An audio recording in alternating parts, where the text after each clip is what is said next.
pegang yang namanya kitab hikam. Ini sebagai basic buat yang namanya batin kita. Nah, untuk zahirnya apa? Zahirnya kitab Ihya Ulumuddin. Dua kitab ini ketika dipadukan, ya gula kopi lah istilahnya, kurang lebih semacam itu.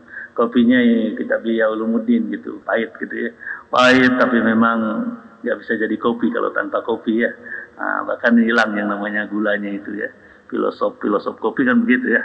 Padahal yang berjasa itu termasuk yang namanya gula. Nggak bisa jadi kopi tanpa gula, tapi disebutnya apa? Kopi gitu kan. Ambilin kopi, nggak ada yang ambilin gula, nggak ada. Ambilin kopi semuanya. Nah gitu.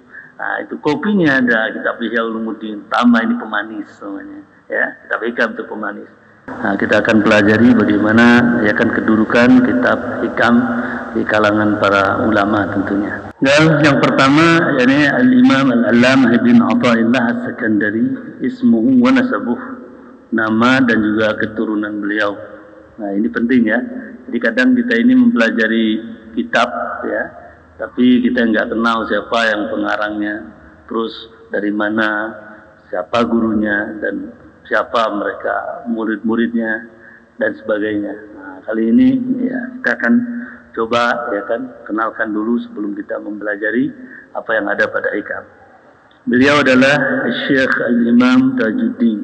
Ini kinayah beliau atau ya kan laqab bagi beliau Tajuddin. Terjemahan Al-Arifin, Abul Fadl wa Abul Abbas. Abul Fadl boleh, Abul Abbas juga boleh. Ini kunyah ya, diawali dengan Abu atau itu namanya alami kunyah.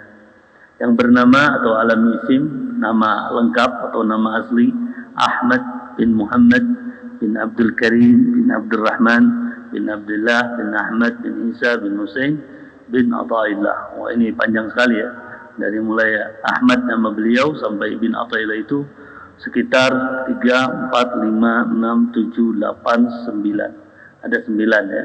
Jadi kakek yang ke-8 adalah Athaillah. Sehingga dinisbatkan beliau kepada kakeknya beliau yang nomor 9 namanya Athaillah. Jadi sehingga terkenal dengan Ibn Athaillah. Galal Juzami nasabah, yang bernasab kepada bangsa Juzam. Al-Maliki madhaba, beliau bermazhab Maliki. Ya, mazhab gak jadi masalah. Mau mazhab Syafi'i seperti kita alhamdulillah, Maliki atau juga Hambali ataupun juga Hanafi, silakan. Itu semuanya adalah ahli sunnah wal jamaah.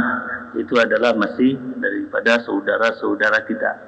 Tidak ada yang lebih baik satu dengan yang lainnya karena semuanya baik. Ya, banyak sekali daripada ulama, para aulia dari kalangan mazhab Syafi'i, ya, di antaranya yang kita kenal tentunya Imam Hujjatul Islam, Barakatul Anam, Imam Ghazali, yaitu namanya mazhab Imam Syafi'i. Gurunya beliau Al-Imam Haramain, yaitu mazhab Syafi'i juga. Ya, abahnya beliau Al-Imam Juwaini juga sama, ya kan? Itu adalah mazhab Syafi'i. Ya, kalah penting Al-Imam Nawawi juga sama. Itu adalah mazhabnya Imam Syafi'i. Banyak para ulama bahkan aulia di kalangan Syafi'i. Begitupun di kalangan mazhab Maliki. Siapa Maliki? Ya, Imam Malik tentunya guru daripada Imam Syafi'i. Ya, wajar. Jadi istilahnya banyak juga di kalangan mazhab Maliki, tentunya para aulia, para ulama. Di antaranya beliau yaitu Al-Imam Ibn Athaillah Sakandari. Terus bagaimana ya kan semasa ya kan pertumbuhan atau juga kehidupan beliau semasa mudanya. Ini kan bisa dipakai contoh buat kita. Biar satu uswah buat kita. Suri tauladan. Kenapa sampai berhasil? Beliau kurang lebih berada atau juga hidup pada abad 7, abad ke-7. Sekarang mungkin kurang lebih udah abad 14. Udah setengah ya kan. 7 tahun, 700, 140, 1400. Hijriyah sekarang lebih. Nah, udah hampir 7 abad kita ini tentunya jauh daripada ya kan yang namanya Al-Imam Ibn Athaillah Sakandari.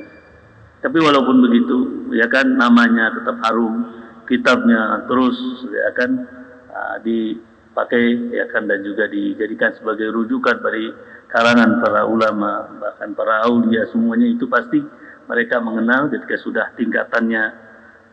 tingkatannya agak tinggi atau tinggi bahkan, yaitu yang namanya kitab Hikam bin Athaillah Sakandari.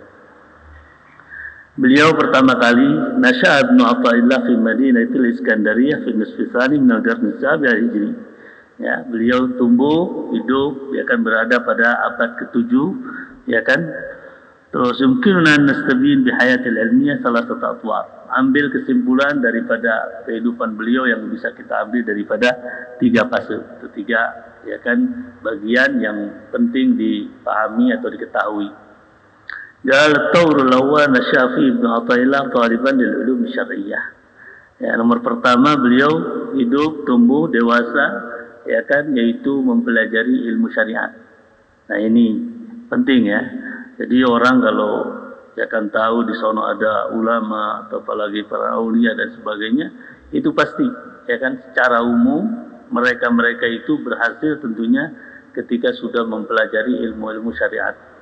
Silakan kalau memang kebetulan di kalangannya Hanafi mereka belajar ya fikih atau syariatnya yang bermadzhab Hanafi, begitu juga Maliki pastinya ya kan hidup di kalangan daripada Imam Malik ya kan mereka pun sama ya kan mempelajari fikihnya atau syariatnya Imam Malik, Syafi'i begitu juga Al-Hambali juga sama begitu dan seterusnya.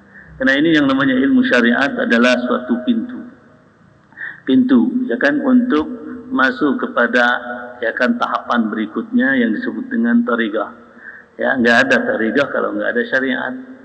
Begitu juga daripada thariqah ketika sudah ya kan dia masuk ke pintu thariqah, tentunya dia masuk pada pintu selanjutnya yang namanya pintu hakikat. Nggak mungkin ada istilahnya pintu hakikat tanpa dia melalui syariat, tanpa melalui thariqah ya kan. Dan terakhir tentunya setelah ya kan 3 fase atau 3 pintu dia sudah tembus ya, dia sudah telusuri, syariat sudah dia laksanakan, terus tarikatnya juga sudah dia akan amalkan, masuklah kepada hakikat, dia juga sudah tahu dan sebagainya, baru pintu yang terakhir namanya pintu ma'rifat pada Allah Subhanahu wa taala. Jadi untuk sampai kepada ma'rifat pada Allah Subhanahu wa taala 3 tangga, 3 kelas ya kan yang mesti dilalui oleh seorang talibul ilm sebagai pencari ilmu Allah Subhanahu wa taala. Mudah-mudahan kita semuanya berada di dalamnya. Ini masih tahap pertama kita ini. Ketika kita masih mempelajari ilmu syariat, ya terus digali sampai ya kan semaksimal mungkin. Nah, jangan lupa tentunya diiringi dengan tarekat, ya, pengamalan. Tarekat itu jalan. Jadi pengamalan apa yang sudah dia pahami dalam syariat, bukan sekedar dia dipelajari saja, ya hanya sekedar tahu saja, tapi coba rasakan, ya kan rasakan daripada apa yang kita ketahui daripada ilmu syariat atau ilmu zahir seperti yang dia ketahui. Nah, setelah dia rasakan, dia baca kitabnya, ya kan, yang menempuhkan kepada tarekat. Apa itu kitab tarekat? Banyak. Ya, yang masyhur sudah. Nah, ini diantaranya. Ya, ini kitab Hikam bin Athaillah sebagai kitab tarekat. Bahkan ini sebagian juga kepada ilmu hakikat. Nah, begitu juga kalau dalam mazhab kita bahkan tarekat ya Bani Alawi juga memang selalu menganjurkan kepada ya kan para pengikutnya untuk membaca yang namanya kitab Ihya Ulumuddin. Bi Ihya Ulumuddin tahya qulubuna. Dengan kitab Ihya Ulumuddin hati kita akan menjadi hidup. Artinya ya kan selalu ya kan hidup, selalu ya kan munajat pada Allah Subhanahu wa taala, muajat pada Allah Subhanahu wa taala, al-iqbal Allah Subhanahu wa taala itu. Ya, jadi sebenarnya ya, istilahnya ketika memang betul-betul seorang penuntut ilmu bagi santri yang ingin dapatkan ilmu yang sebenarnya ilmu Allah Subhanahu wa taala, ketika dia sudah bisa memahami kitab fikih ya kan ilmu syariat, ya sebenarnya ini boleh katakan wajib atau seenggaknya penting sekali. Setelah dia punya modal membaca, dia kenal dengan Al-Quran, ya sedikit dia bisa baca tafsir daripada Al-Quran dan sebagainya. Jangan lupa, ya kan, pegang yang namanya kitab Hikam. Ini sebagai basic buat yang namanya batin kita. Nah, untuk zahirnya apa? Zahirnya kitab Ihya Ulumuddin. Tolak 2 kitab ini ketika dipadukan, ya gula kopi lah istilahnya, kurang lebih semacam itu. Kopinya kitab Ihya Ulumuddin gitu, kurang lebih pahit gitu ya. Pahit tapi memang nggak bisa jadi kopi kalau tanpa kopi ya. Nah, bahkan hilang yang namanya gulanya itu ya. Filosof kopi kan begitu ya. Padahal yang berjasa itu termasuk yang namanya gula. Nggak bisa jadi kopi tanpa gula, tapi disebutnya apa? Kopi gitu kan. Ambilin kopi, nggak ada yang ambilin gula, nggak ada. Ambilin kopi semuanya. Nah gitu. Nah itu kopinya ada, kitab Ihya Ulumuddin, tambah ini pemanis semuanya. Ya, kitab hikam itu pemanis. Ketika orang membaca hikam saja, ya itu manis saja orangnya begitu. Nggak ada kesan, nggak ada ini, nggak ada seninya. Ya, nggak ada pahitnya. Jadi ketika dipadukan kedua-duanya, alangkah sempurna. Baik, manis sudah. Coba aja, padukan. Ambil kitab Ihya Ulumuddin, baca jilid 1, kitab tentang akidah, tentang ilmu, tentang sholat, tentang hikmah, ya kan, asrar, rahasia-rahasia dalam ibadah. Terus banyak doa-doa di dalamnya juga. Amalkan tuh secara zahir gitu. Dan disertakan seperti tadi pemanis. Tola'ah yang namanya kitab hikam bin Athaillah. Kalau memang ahlinya, kalau memang sudah bisa baca, nggak jadi masalah. Ya kan, baca 1, 2, ya kan, kalau memang ada syarahnya dibaca dengan syarahnya. Syarahnya bebas, banyak sekali, ya kan, syarah-syarah. Insya Allah kita akan baca beberapa syarah-syarah yang ada pada kitab hikam.